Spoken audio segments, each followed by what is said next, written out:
Bonjour, je suis le docteur Fadel Saïbou et je vais vous parler de la chirurgie de l'urétère. Elle est indiquée dans diverses pathologies obstructives, traumatiques ou tumorales.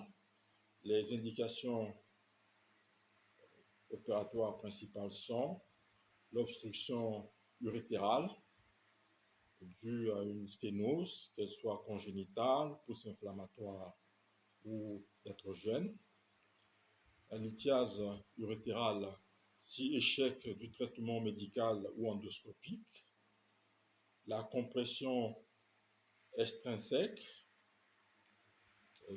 liée à une tumeur ou à une fibrose rétropéritonéale notamment, les traumatismes liés à des lésions iatrogènes, post-chirurgicales ou endoscopiques, les traumatismes externes, comme les plaies ou les accidents. Voilà. Les tumeurs, qu'elles soient bénignes ou malignes, comme le carcinome transitionnel, les anomalies congénitales, comme le méga-urétère sévère ou le reflux vésico-urétéral, et la réimplantation ectopique. Je vais donner quelques précisions techniques. Au niveau de l'approche chirurgicale, l'urotérolyse, c'est la libération de l'urétère en cas de fibrose. L'urétoplastie consiste dans la réimplantation vésico-urétérale en utilisant les techniques de Cohen ou de Lidberter-Politano par exemple pour le cas du reflux ou de la sténose distale. Voilà. Il y a l'urétérostomie, consistant en la résection et anastomose en cas de sténose courte. Il y a la transurétérostomie qui consiste en l'abouchement d'un urétère dans le compte latéral. Voilà. Il faut préciser que les techniques mini-invasives sont de plus en plus utilisées, comme la chirurgie laparoscopique, la chirurgie robot assistée, avec une précision accrue et une récupération plus rapide. Voilà.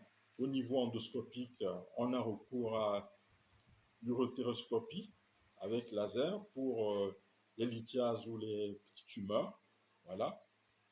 Au niveau des résultats, les taux de succès pour la réimplantation vésico-urétérale dépassent 90% pour le reflux. L'urétéroplastie pour sténose, on a autour de 80-90% de perméabilité à long terme. Comme complication, on a la fistule urinaire, sténose anastomotique, infection. Voilà, les reflux persistants après réimplantation dans 5 à 10% des cas. Pour le suivi post-opératoire, au niveau clinique, on suivait la douleur, la fièvre, la diurèse.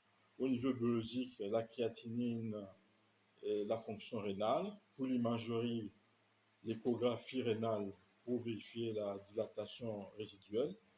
L'uro-TDM ou IRM pour préciser la perméabilité urétérale. La scintigraphie rénale pour avoir des précisions sur la fonction rénale résiduelle si nécessaire. Voilà. Au niveau du pronostic, tout dépend de la cause initiale, de la qualité de récupération et de la fonction rénale préopératoire. Le pronostic est bon pour les sténoses bénignes ou traumatiques traitées précocement, réservé en cas de tumeur maligne, la survie dépendant du stade. Dans tous les cas, une surveillance à long terme est nécessaire en cas de risque de récidive pour les tumeurs urétériales notamment. Je vous remercie.